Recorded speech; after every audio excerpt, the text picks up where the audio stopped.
Hello all, welcome back to the channel. Alan here. So this is a review analysis. This is Pearl Jam, I Am Mine. This is from 2002's Riot Act, so it's like basically 11 years after 10. I particularly like this track because it has a lot of meaning, and I think I want to explore some of those meanings and see what you guys think. So let's get into it.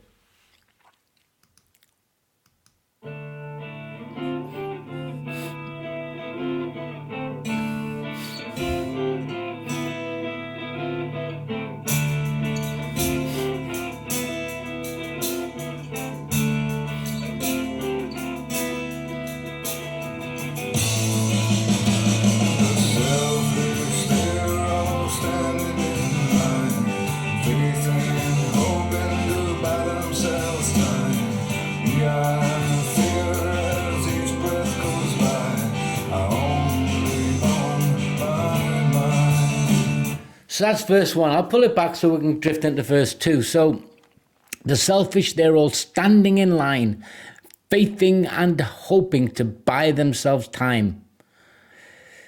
He then juxtapositions it with a faith. So the juxtaposition is faithing and hoping. Blind reliance over action, really. Me, I figure, as each breath goes by, I only own my mind. So that's a declaration of autonomy. So he's got the faith and hoping, so that's resilience, blind resilience really, over action. And then he's got I own my mind. So what he's really talking about is we own our own consciousness and the choices that we make. It's really Sartre, talks more in depth about that, and you guys will know that. So that's what Sartre was talking about, that it's the consciousness that you own, whether you agree with him or not. I'm just putting it out there. So interesting, the selfish. Who are the selfish? Is he saying he's selfish? I don't think so. I think he's saying I'm aware of my own consciousness and I'm aware of those that are around me and how they might be interacting with the world based on choices. But I love that beat. And the voice is more mature. It's moved away from 10, it's moved on. I know, as you should. But let's pull it back and get into verse 2. I only own my mind. The north is to south, what the clock is to time. There's east and there's west and there's everywhere night. I know I was born and I know that I'll die. The end of the screen is mine. It's really the poetic use of metaphors there, isn't it? When you look at, I'm looking at the song here, guys. So the north is to south, what the clock is to time. There's east and there's west, and there's everywhere life. Those are directional metaphors. So he's asserting that life exists regardless of the location of time or structure. It's happening all around us. So that's that old, life just goes on. Yeah, whatever we decide, whatever actions we take, the world will still revolve around itself, and so will time.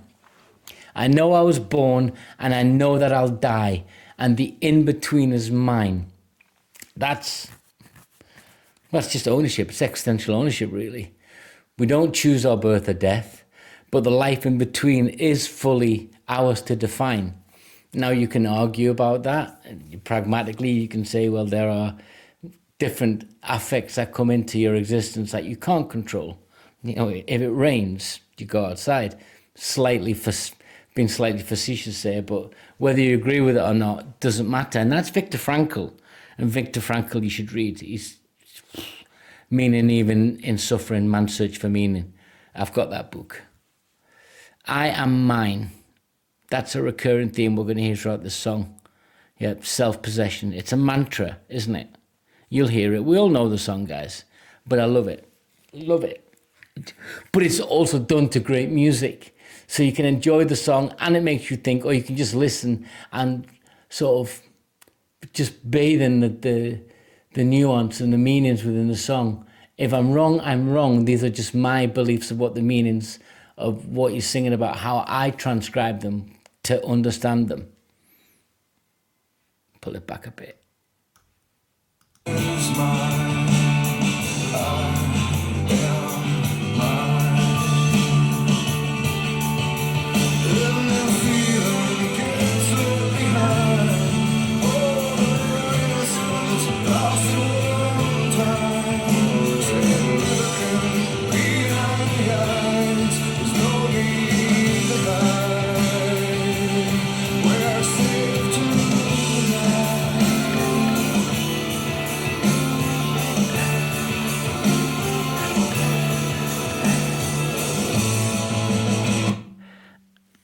and the feeling it gets left behind. Oh, so he's rolling through different stages of your existence.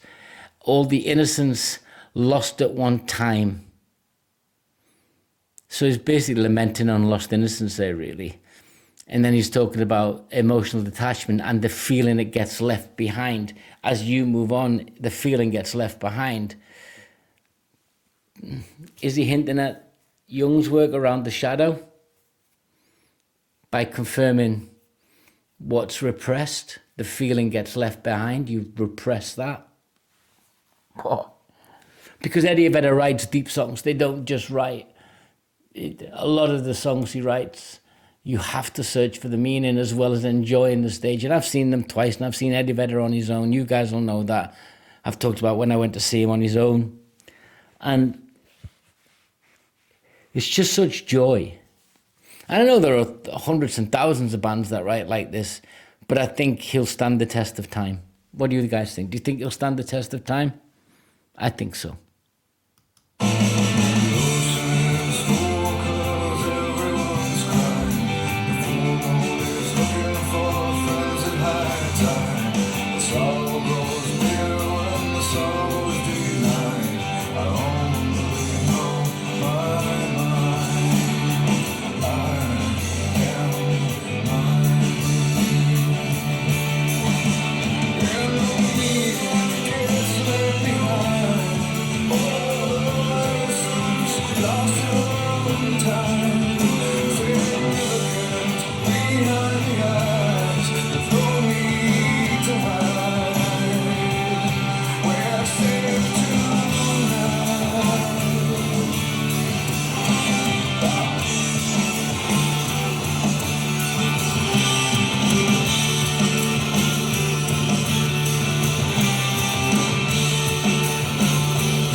Be yourself. We're all different behind the eyes. When you look at it, he's building up for you to take ownership, to not get lost. But he's saying, be aware that repressed feelings get left behind. And he's touching on Rogers here, that emotions are, the sorrow grows bigger when the sorrow's denied. That's Rogers, that emotions are invalidated and suppressed. Emotions that are suppressed and repressed tend to intensify. Yeah, so really Vedder's saying just be authentically as much as you can be, and that we're all different behind the eyes, the way we think, you know? It's so good. Yeah. And the meanings that get left behind and the feelings that get left behind, all the innocence lost at one time, we're all different behind the eyes. We're all unique, but united by shared emotional traits. As he's gone through this, he's saying, I experienced this, you experience this, but we're all different behind the eyes. But I am mine, I am me. It's so good. Let's finish it off, guys.